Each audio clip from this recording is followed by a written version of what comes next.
Île-de-France a donc émis son projet de nouvelle carte intercommunale qui a été orienté, en tout cas décidé par la loi du 27 janvier 2014, qui est la loi de modernisation de l'action publique territoriale et de l'affirmation des métropoles, la loi MAPTAM, comme on le dit. Et donc dans ce processus, le préfet de la région Île-de-France a décidé d'intégrer la ville de Maurepas, mais également celle de Coignères, présente dans l'aire urbaine de Paris, de les intégrer dans un ensemble de 800 000 habitants. Donc c'est sur ce sujet aujourd'hui sur lequel on doit se prononcer. Entre-temps, nous avons décidé pour la première fois de consulter les Maurepasiens sur ce grand sujet qui est important pour l'avenir de Maurepas, et évidemment les Maurepasiens avaient leur mot à dire. Et donc dans un premier temps, je vous propose d'avoir l'analyse des résultats de cette consultation auprès des Maurepasiens par Pascal Denis.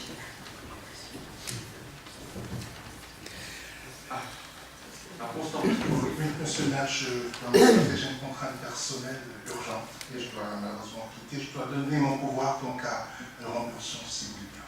Très bien. Merci Constant. Pascal, c'est à toi. Alors effectivement, nous avons les résultats de la consultation publique. Il faut savoir qu'il a été mis à disposition des bulletins dans plusieurs établissements, la mairie, la bibliothèque, la piscine. Et ils ont également reçu par courrier les Maurepasiens dans leur boîte aux lettres pour pouvoir communiquer leur avis. Il y avait donc plusieurs questions. La première était celle-ci. Que pensez-vous de la proposition du préfet de région? Un ensemble assez important a donc répondu à 72% défavorablement, 21% favorablement, et nous avons eu seulement 7% sans réponse. Nous avons également voulu savoir s'ils connaissaient leur appartenance à quelle communauté de communes. Donc la question était celle-ci. Connaissez-vous l'appartenance de Maurepas à la CCE? Une grande majorité, effectivement, en avait connaissance, pour 82%. 18% disent ne pas en avoir connaissance. N'importe quoi. La troisième question était celle-ci. Pensez-vous que l'intercommunalité est une opportunité? C'est donc avec 65% de oui et 35% de non. Nous avons également voulu savoir s'ils connaissaient et quelles étaient leurs priorités, quelles devaient être les priorités et les compétences de l'intercommunalité. En grande majorité, les transports et la circulation. Ouais. Et ensuite, l'entretien des équipements publics, le développement économique, la création et l'entretien des voiries, les ordures ménagères, l'assainissement, l'aménagement du territoire, urbanisme, habitat. Je vous laisse lire en même temps les pourcentages qui sont au-dessus. L'environnement. Si je vais trop vite, oui, non, c'est pas un pourcentage. On voit rien. La santé, la culture, le sport, le tourisme, la politique de la ville. Et en dernier, la petite enfance. Nous avions également voulu connaître la description des foyers des personnes qui avaient répondu. Pour 57%, ce sont des retraités, 40% des actifs, et pour 3% étaient sans activité. Il était important également pour nous de savoir quels étaient les déplacements au quotidien, pour avoir une analyse précise également des flux, pour avoir une vision de domicile-travail. Donc 45% en voiture, 29% à pied, 18% en transport et 8% en vélo. Ensuite, pour savoir laquelle direction il prenait. Alors, pour 20% à Maurepas, 24% dans le bassin 50, ouais, à Saint-Quentin, tout simplement. 2% Maurepas. N'importe quoi, c'est vraiment n'importe quoi. C'est vraiment un pipeau. 10% dans le bassin versaillais, 20% d'emploi. 4% dans le bassin rambolitain, 13% dans les Yvelines et 29% en dehors des Yvelines. Nous voulions également savoir depuis quand ils habitaient sur nos repas. 72%, 20 ans et plus, 14% entre 10 et 15 ans, 8% entre 5 et 10 ans, et 6% moins de 5 ans. Voilà, c'était l'analyse que nous avons pu tirer des bulletins que nous avons eus. Quel pipeau. Très bien. Des questions? Oui, donc je tiens vraiment à remercier tous les Montpasiens qui ont participé à cette consultation qui était d'une grande première. Ben, combien? C'est pas un sujet facile, hein, évidemment, vous l'avez bien compris. Combien? Mais ça a permis en tout cas d'orienter la réflexion qu'on aura ce soir sur ce projet intercommunal qui nous est proposé par le préfet de région et qui concerne naturellement Maurepas. 720 retours, c'est pas rien. Pour avoir eu l'habitude d'avoir organisé ce type de consultation dans les collectivités dans lesquelles j'ai travaillé moi-même, l'échantillon est quand même assez représentatif pour 8000 foyers. Voilà. Y a-t-il des questions sur ce sujet? Il n'y a pas de questions? Monsieur Hay. Non, une observation, c'est que si j'ai bien en mémoire les chiffres, 57% de retraités dans les personnes qui ont envoyé le sondage. Donc je serais étonné de voir que la petite enfance est installée en dernier lieu. Ce qui pondère un petit peu les enseignements qu'on peut en tirer. C'est-à-dire qu'on doit prendre tout en considération, et je dis ça avec le plus grand respect pour les retraités. Mais je me doute bien que pour un retraité, la petite enfance n'est pas le principal problème. Bah, parle pour toi. T'as pas d'enfant, toi? On est bien d'accord, c'est uniquement les pourcentages des gens qui ont répondu. Bah oui.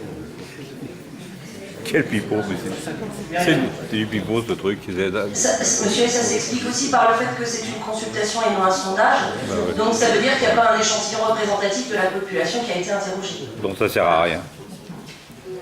Ça sert à rien. Circuler. Très bien. Alors, donc pas d'autres questions sur ce sujet, on peut enchaîner sur C'est vraiment la délibération. je sais pas moi, je comprends pas. Les gens qui se disent intéressants. Alors on y va.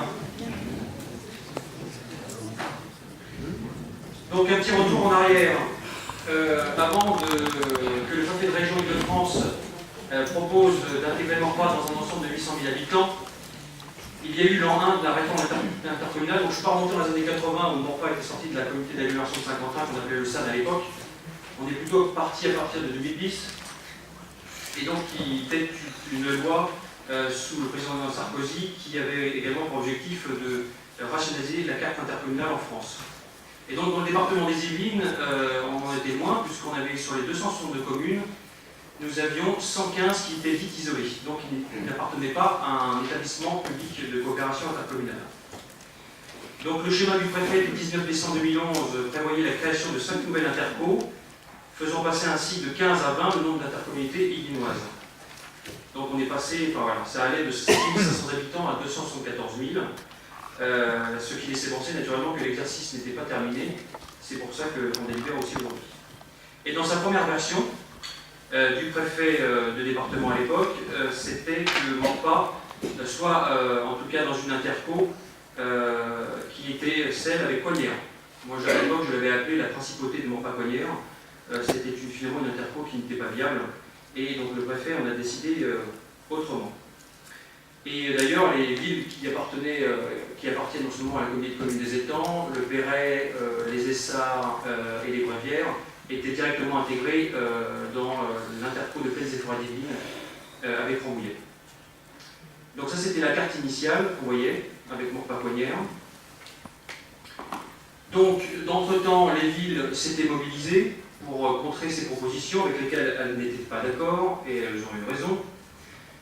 Et donc, le préfet a proposé un nouveau schéma, en tout cas pour la ville de Maurepas, et je cite toujours Cognères parce qu'on était ensemble, de les intégrer dans la communauté de communes des Étangs, avec une clause de revoyure. Cette clause de revoyure indiquait clairement que Maurepas devait intégrer à terme la communauté d'agglomération de Saint-Quentin-en-Yvelines.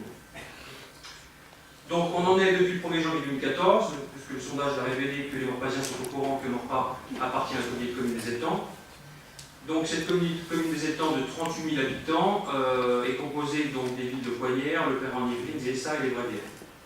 Et il y a un certain nombre de compétences qui ont été déléguées à cet interco, comme l'aménagement du territoire, le développement numérique, notamment la mise en place des tableaux numériques interactifs dans les classes de CM1 et CM2, le tourisme, le sport, la culture, le développement durable, enfin, vous les voyez affichés en bas de l'écran.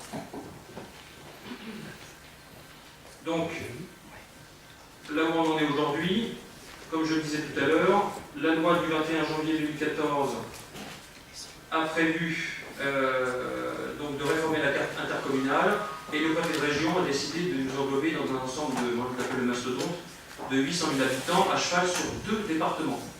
Le département des Yvelines et le département de l'Essonne, tout en laissant perdurer à côté le département, lui, des Yvelines et de l'Essonne.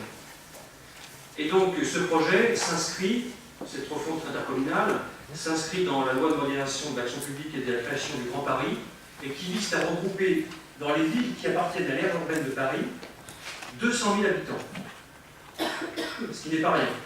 Et ce projet prévoit de faire passer de 94 à 63 le nombre d'intercommunalités. Alors juste pour information, qu'est-ce que l'aire urbaine de Paris? La notion d'unité urbaine repose sur la continuité du bâti et le nombre d'habitants. En effet, l'unité urbaine est une commune ou un ensemble de communes présentant une zone de bâti continue, pas de coupure de plus de 200 mètres entre deux constructions et qui compte au moins 2000 habitants. Donc ça, c'est l'aire urbaine du Grand Paris que vous voyez en jaune. Voilà. Toutes les villes qui sont dans ce dessin jaune, là, les traits, c'est l'aire urbaine de Paris. Donc Maurepas, Poignères font partie. Donc voilà le projet que vous avez tous découvert dans la consultation qui vous avait été transmise dans les boîtes aux lettres sur Internet. Donc cette communauté d'agglomération, on peut même appeler communauté urbaine, parce qu'au-delà d'un certain nombre de 250 000 habitants, maintenant ça peut devenir une communauté urbaine. Maurepas était englobé dans est englobé en tout cas d'après le préfet de région dans cette carte intercommunale, qui regroupe donc la communauté d'agglomération de Saint-Quentin-en-Yvelines, Versailles-Grand Parc, Europe-Essonne, la communauté de communes de l'Ouest parisien et la CAPS, qui est la communauté d'agglomération du plateau de Saclay. Voilà, alors ça c'est les conclusions du préfet Alors c'est un document assez important qui avait été envoyé à tous les élus. Tous les élus ont pu avoir accès, en tout cas, on a mis à disposition ces dossiers. Et en gros, et c'est pour ça que nous sommes, en tout cas, ici, pour l'équipe majoritaire, opposés à ce projet de 800 000 habitants, c'est qu'il est proposé finalement de créer un ensemble de 800 000 habitants pour permettre aux villes de l'Ouest de développer le plateau de Saclay. Donc dans l'histoire, je pense que Maurepas n'a pas grand-chose, en tout cas, à en tirer. Il n'y a aucune cohérence de bassin de vie. Créer une nouvelle structure de 800 000 habitants, c'est finalement éloigner les citoyens des décisions qui pourraient être prises, mais c'est également créer un établissement public qui va mettre des années à démarrer, et donc pour que l'ensemble des projets se fassent, on n'est pas arrivé. On ne connaît pas le mode de gouvernance, les compétences qui seront transférées, voilà. On nous demande d'intégrer Maurepas dans un ensemble de 800 000 habitants, avec un bassin de vie qui n'est pas le nôtre, puisque, alors je n'ai pas là le graphique, mais vous l'aviez eu sur la plaquette de concertation, au travers des flux de circulation, on le voit, hein, c'est surtout sur le bassin de vie de Saint-Quentin, voire de Versailles, vers lesquels on se déplace. Vers l'Essonne, il n'y a pratiquement aucun échange. Et le seul projet qu'on a en commun, c'est la ligne 18 du métro. C'est le seul. Donc vous voyez, on n'a pas grand-chose, en tout cas, à voir avec ce projet de 800 000 habitants. Et le préfet de région, lui, indique quand même que les 3 villes de la communauté de l'Ouest parisien et les villes de Maurepas et Poignères sont étroitement liées à cet ensemble. Elles font partie de ce large bassin de vie. Et les échanges avec les pôles de Saint-Quentin, Guyancourt et Versailles sont très nombreux. Donc voilà la seule explication du préfet de la région de France pour intégrer Maurepas dans cet ensemble de 800 000 habitants. Et donc, naturellement, nous l'avons indiqué dans les considérants de la note, dans le projet de délibération, et par rapport à ce que je viens de vous dire, c'est qu'évidemment, on n'a aucune cohérence territoriale, mais là aussi, un débat est posé, c'est-à-dire quel avenir pour nos collectivités dans l'intercommunalité. Et le préfet de région a décidé d'entamer ce débat, cette première étape. Parce qu'à partir du moment où on va délibérer ce soir, parce que si on ne le faisait pas, l'avis favorable était acquis. Donc il fallait qu'on délibère, parce qu'évidemment, nous sommes défavorables. Et on va en discuter aussi ce soir avec les élus autour de la table. Et évidemment, cette première étape va aboutir à une seconde étape. Cette seconde étape, c'est la nouvelle proposition, nous l'espérons, d'un futur schéma intercommunal qui sera en tout cas entériné au 28 février 2015.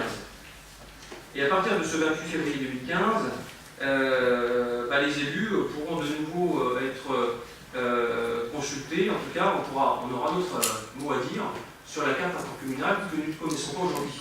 Plusieurs scénarios sont possibles, que nous pouvons tous imaginer, mais on ne sait pas en tout cas si le préfet de région va entendre l'avis des communes qui ont participé à cette délibération. Il faut savoir que la commune de Maurepas donc délibère ce soir, la commune d'Elancourt a délibéré il y a quelques jours et a voté contre, la communauté d'agglomération de Saint-Quentin a voté contre, Versailles-Grand-Parc a voté contre, le Bas-de-Saclay et Europessonne ont voté contre, et la commune de l'Ouest parisien a voté contre aussi. Donc voilà, il y a eu une unanimité des élus du département contre ce projet de 800 000 habitants, qui sera la plus grosse interco de l'Île-de-France, la 5e en France d'ailleurs, et une interco qui sera 3 fois supérieure, je crois, à la surface de Paris. Donc c'est pour vous dire la complexité qu'on y rajoute, d'autant plus qu'aucune décision n'est prise pour réduire le millefeuille territorial. Donc voilà où on en est aujourd'hui, c'est la première étape. On est amené à délibérer sur ce projet de 800 000 habitants, favorable ou défavorable, et dans un second temps, l'année prochaine, on délibérera cette fois-ci sur un arrêté qui sera lui qui aura pris en compte, je l'espère, l'avis des élus, mais en tout cas qui sera un arrêté définitif, je crois au 1er juillet, pour une entrée en vigueur de la future carte intercommunale au 1er janvier 2016. Donc voilà, en tout cas ça va changer, c'est certain. Il faut que ça se fasse dans le respect des bassins de vie de Maurepas. Il faut que ça soit fait en toute intelligence. Il faut que ça serve les citoyens, l'action publique, améliorer l'action publique et baisser la dépense, surtout dans une période où on a une raréfaction de l'argent public.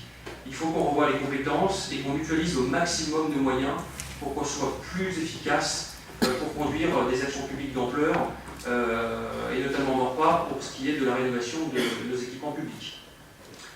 Donc voilà ce que je pouvais vous dire sur ce sujet. Voilà, donc c'est la carte, vous voyez la carte de l'Île-de-France. Donc on voit clairement en rose, c'est le projet de 800 000 habitants, et c'est la plus grosse interco de l'Île-de-France. Et la volonté est claire, j'ai discuté avec le préfet du département il y a quelques jours, qui m'a clairement indiqué que c'était en effet pour financer en tout cas le développement du bateau de Saclay, qui est une opération d'intérêt national, et dans cette opération d'intérêt national, elle est pilotée par l'État également. Voilà. Il a dit ça, le préfet. Maintenant, je pense que le débat est ouvert et chacun peut bien exprimer ses souhaits. Monsieur Le Gagnel.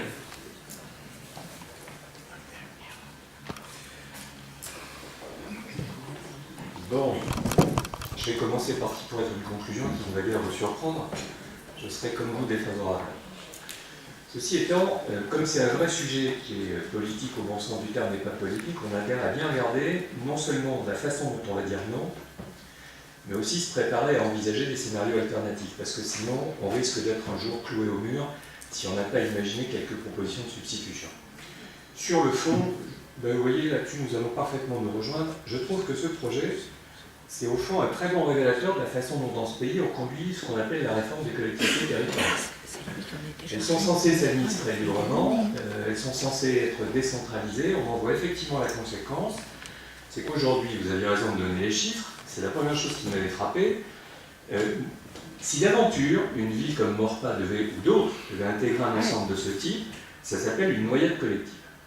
nous allons être dilués dans un ensemble tellement vaste que d'ailleurs, je suis absolument estomaqué de voir qu'on n'a toujours pas compris que plus on éloigne le centre de décision, plus on se sépare de l'intérêt des habitants au plus près de leurs besoins quotidiens. Vous évoquiez une chose qui reste un vœu pieux, parce qu'hélas, ça ne s'est jamais démontré ainsi, qui est la possibilité de réaliser des économies d'échelle dès lors qu'on est plus nombreux. Le drame, c'est que la Cour de compte ne cesse de pointer le contraire. Et que je vous fiche mon billet, que si d'aventure on monte cette interco de cette manière, ou d'autres d'ailleurs, dont il faut envisager les périmètres possibles, vous verrez bien dans quelques années, enfin tous ici on en fera hélas le constat, ça se traduira d'une façon personnelle sur les feuilles d'impôt, la dépense augmentera. C'est un effet quasi mécanique. Et elle augmentera pour des raisons qui hélas sont bien connues. Si on voulait qu'elle n'augmente pas, il faudrait trouver un conseiller maître de la Cour des comptes au bord de la retraite et suicidaire qui aurait pour mission de faire de l'audit en permanence et de ramener les gens dans le droit chemin. Autant vous dire qu'on n'est pas prêt d'y arriver. Bon. Ce qui me rend inquiet dans cette affaire, c'est que d'abord je ne suis pas très optimiste sur le fait que la pluralité des noms ne finisse pas tout de même par faire que le préfet dise oui. Parce qu'il en a le pouvoir. Et même s'il ne dit pas oui au projet qui est présenté là, qui pourrait être au fond dans une bonne négo, on est quelques-uns à savoir faire ça, une espèce de projet repoussoir, pour dire j'attaque un peu le challenge, je regarde comment ça se passe, et puis quand j'aurai bien recueilli la température, là on va vraiment commencer la vraie négociation. Si c'est ça, pourquoi pas, mais ça laisse pas bien augurer de l'avenir, parce qu'en réalité, dans cette salle, chacun le sait ici, hein, on a voté des options préférentielles. J'en sais quelque chose, j'ai fait voter, il y a eu une seule abstention. Tout le monde était d'accord pour dire rejoindre Saint-Quentin, c'est une option tout à fait envisageable. Simplement, pas à n'importe quelle condition. C'est pas seulement le fait qu'on rattrape une histoire dans laquelle Maurepas fut impliqué il y a longtemps et que j'ai connu, c'est simplement pour dire il y a des périmètres qui ont une cohérence, une vraie cohérence, et sous condition, notamment, que l'entrée dans le nouveau dispositif ne se traduise pas par l'obligation, parce qu'on l'aurait mal anticipé, d'assumer une part de dette trop importante de l'ensemble préexistant, de voir ce qu'il adviendra du pouvoir décisionnaire en matière d'urbanisme, par exemple. Parce qu'au passage, cette petite affaire-là, je vais vous rappeler une chose, c'est que lorsque le projet de Grand Paris a été discuté, j'ai suivi ça 5 ans au Conseil régional d'Île-de-France, il y a des maires qui en sont tombés de la chaise quand ils ont vu les conséquences, en particulier le maire de Vincennes. Pourquoi? Parce qu'au fur et à mesure que le projet avançait, on expliquait que le long de la bande du fameux Grand 8, qui était le moteur à développement futur, qui était le moyen de transport, ils étaient dépossédés de leur pouvoir de décisionnaire en matière d'urbanisme. Or, dans des villes, je dis Vincennes parce que de mémoire c'est un peu pas, mais il y en avait beaucoup d'autres, la bande de 1500 mètres faisait qu'ils n'avaient plus aucun pouvoir en matière d'urbanisme. Alors on ne sera pas là, mais je vous fiche mon billet là encore, ça fait déjà 2 billets, que si d'aventure on est intégré dans un ensemble trop vaste, et encore même bien moins vaste que celui-ci, ce qui se passera, c'est que vous deviendrez un maire d'arrondissement. C'est pas déshonorant en soi, c'est pas exactement comme ça qu'on envisage encore la fonction en France, sauf dans quelques villes dites arrondissement justement. Donc moi je reste sur une vision qui est extrêmement claire, ce projet me paraît désastreux à tous égards, d'ailleurs, vous avez évoqué le document que chacun a reçu, il est extrêmement clair. Le préfet n'est pas cynique, le préfet dit les choses. Il dit à la page 40 que ce qui justifie l'agrégation de villes comme Maurepas, dont au passage page 39, on trouve quelque chose qui est absolument sidérant. On fait comme si nous n'étions pas déjà dans une intercommunalité. On explique qu'il y a la communauté d'agglos de Saclay, l'Essonne, Saint-Quentin, la Salle-Grand-Pas, puis des communes qui ont l'air totalement isolées. Peut-être faudrait-il rappeler au préfet à l'avenir que dans les documents, il faut au moins se souvenir qu'on est dans une communauté, on en pense ce qu'on veut, mais on y est. Et quand on regarde donc la page 40, on nous explique, un peu ce que vous disiez, les collectivités partagent dans ce projet des enjeux communs. Certes, le plan d'activité de Courtabœuf et de Nozay, c'est extrêmement intéressant pour nous. Le cluster scientifique et technologique de Paris-Saclay, je néglige en rien l'intérêt de ce cluster, il est à l'échelle internationale de première importance. Mais je ne voudrais quand même pas non plus qu'on nous fasse trop d'honneur en imaginant que Maurepas est devenu tellement important qu'il faut que nous apportions une contribution décisive à ce projet. Quant au quartier de Satory à Versailles, j'aime beaucoup le maire de Versailles, mais objectivement, il suffit de savoir en quoi Maurepas va lui être utile. Soyons clairs. Donc tout ça, en fait, ça répond à ce qui est un projet ancien, hein, on a peut-être quelques éléments de mémoire, qui était l'idée qu'il y a trop d'intercommunalité. En réalité, ça devient un gigantesque brouillon. On nous explique d'un côté que les régions sont trop petites. Vous vous souvenez tous du débat récent, c'était assez croquignolesque. Les régions sont trop petites, il faut moins de régions. On fait des découpages qui, pour certains, ont tellement stupéfait les gens qui, me semble-t-il, appartenaient quand même à la même majorité que celle qui était décisionnaire. tombaient aussi non plus de leur chaise, mais là carrément de leur armoire, en découvrant qu'on les mettait avec des gens, les types ne partageaient rien ou à peu près. Bon, et en réalité, ce qu'on est en train de faire avec des interpôts de ce type, c'est qu'on nous fait le même raisonnement que les régions. Vous n'êtes pas assez gros pour avoir une importance à l'échelle 2. Mais le problème, c'est que l'échelle de référence qu'on prend pour des communes, elle n'a aucun sens. Est-ce qu'on va nous faire croire que la communauté dans laquelle Maurepas va être a besoin d'un développement à l'échelle internationale? Moi, je souhaite que du bien à un certain nombre de gens qui sont décisionnaires. Je vous prédisais, si d'aventure ça se fait un destin de maire d'arrondissement, je préférerais à tout le moins que ce soit autre chose, mais soyons lucides. Ce projet-là, je le trouve extrêmement inquiétant. Quant à la méthode, et j'aurais fini, si la méthode, c'est renouveler ce que nous avons connu dans les dernières années, eh bien, ça me promet de beaux moments. Parce que je trouve que le préfet, qui est dans son rôle, il n'en veut pas, évidemment, il est dans sa fonction. Casquette de préfet, ça vole à toute allure quand il ne fait pas ce qu'un ministre lui demande. Je pense qu'il tient l'assiette du cassé. Le problème, c'est qu'il nous sort des arguments qui sont exactement l'inverse de ceux que nous avons entendus il y a quelques mois. Toutes les raisons qui étaient exposées pour nous dire vous ne pouvez pas aller à 50 ans en Yvelines sont aujourd'hui les raisons annoncées pour dire vous devez y aller. Alors, on savait bien que c'était du théâtre et que, voilà, on entendrait sans doute ce genre de choses un jour. Si ce doit être un projet du type Saint-Quentin, moi je suis tout à fait prêt à en discuter, bien au contraire, je l'ai soutenu. Et encore une fois, à condition que Maurepas prenne quelques précautions en matière financière et d'urbanisme. Si d'aventure il faut aller vers d'autres périmètres qu'aujourd'hui on n'a jamais mis sur la table, discutons-en, il vaudrait mieux en discuter avant. Mais, et j'aurais terminé avec ça pour l'instant, si d'aventure ce schéma-là doit devenir une véritable proposition, je ne sais pas très bien de quelle façon les oppositions conjointes des uns et des autres seront suffisantes, mais nous aurons beaucoup d'inquiétudes à nous faire pour la capacité d'autonomie de cette ville, parce que je persiste à croire qu'une vraie communauté, ça garde deux caractéristiques en même temps. Ça fait à l'échelle collective ce qu'on sait faire mieux, parce qu'au fond on a le droit d'être optimiste, mieux que seul. Et du coup, en étant très optimiste, on peut imaginer qu'on le fera à moindre frais. Je ne crois pas trop, mais on peut l'espérer.